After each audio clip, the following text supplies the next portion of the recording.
everybody, Jack here. So I made a video almost a year ago now with my Oregon chainsaw and making some lumber, and that very first video I was using just basically a set of guides, 3 guides that I was sliding chainsaw into, and I've since made a second version of that, and but there's a few flaws with that one, and so this video is going to be about version 3.0 of this Oregon chainsaw mill and electric chainsaw mill. And so I just want to show you guys a little bit what I did, what the improvements are, and how well this thing works. So the first thing I did is I got rid of the I was using basically a base that I was mounting to this stump here, and you can see the stump here under the snow. So I was just basically mounting to this stump, and the issue I had there is it was pretty high, so when I got into very heavy logs it was pretty hard for me to put these logs.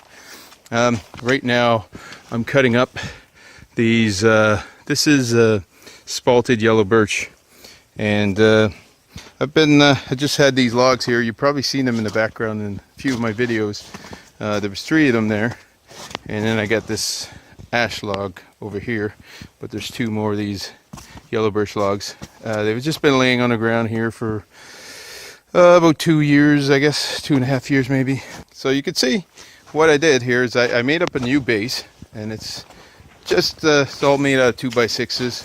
It's basically just a base 6 inches high here, and then I've got 1.5 by 1.5 here, and I use these as steps to climb the log up on. So if I'm able to lift the log straight up horizontally, I can kind of wiggle it up these steps here like this, and then I get it up on this platform, and I just have a little piece here because I need the just the right amount of height here for the saw to get to the bottom. And in the back here you can't see it, but there's a couple of screws pointing up, and they hold the bottom of the log, and then the top here it's just this 2x6 frame here on the back, and it's basically just kind of, it almost looks like a guillotine but it's a piece of hardwood floor in the front and the back, and in between it's just a 2x6. This slides up and down in between these 2x6s, and I use that to screw the top of the log in place. So that's how I hold the log in place. Alright, so been sawing here for the last little while. So this is some nice spalted yellow birch, really beautiful wood. About see how big this is. So this is 13 inches. And I've got these boards I just made. I'm gonna get my beautiful wife to tape me here while I do the last cut. So got adjustments here on the bottom and the top, so it's possible for me to even skew the wood if I wanted to, but usually I just measure, you know, if I want a 2-inch cut, I measure up here, same width as down there, and that's how I do my adjustment. There is one modification I will make. I'll put a small piece of wood here that this piece will rub up against, because what I'm finding is that the angle here tends to shift a little bit, because it's only held by these small little pieces, so it tends to wobble a little bit this way, as you can see. But all in all, does a pretty good job. So I wear a mask because this is spalted yellow birch. Spalting means there's some fungus in there, so I don't want to get that in my lungs. So I use a step ladder here because I find it's easier to push down on the wood than it is if I had this, for example, horizontal mill. I'd have to be pushing on my saw the whole time. It would be very hard. But using gravity to help me out here makes this pretty easy.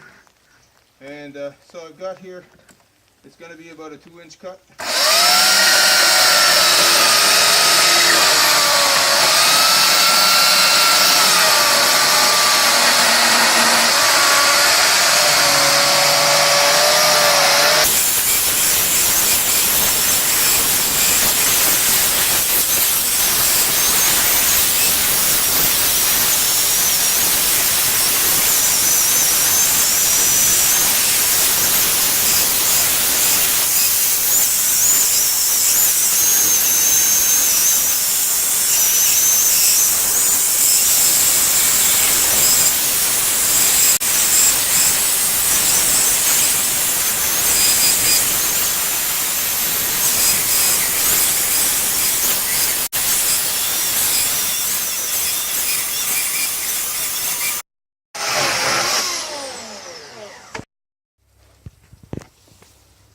Alright, so I'm not sure how long that took, but I'll put it in the video. But you can see how beautiful this wood is.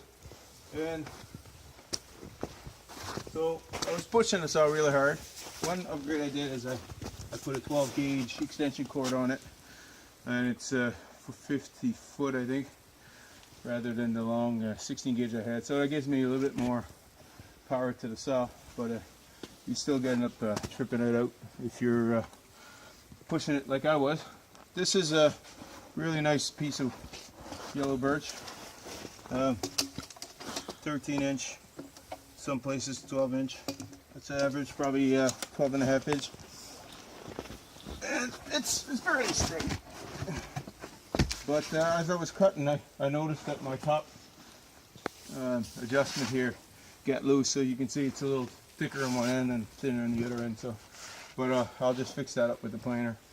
I just do these rough and then let them dry, and then I'll straighten them out with the planer and the jointer. So, but for $150 for that saw, and this is probably one of the hardest woods I could cut with it. I've done a lot of like stuff like this, which is just spruce. It just goes through spruce like butter.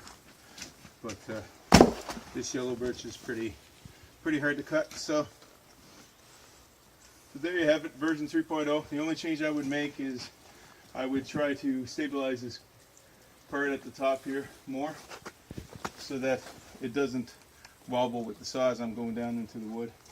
So I'll probably make an adjustment for that at some point.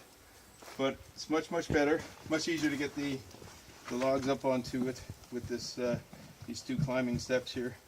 This log I put on there, they probably weighed 300, 400 pounds. I could barely lift one end up to get it up there, and it's wet. It's fairly wet too. So, but yeah, works good.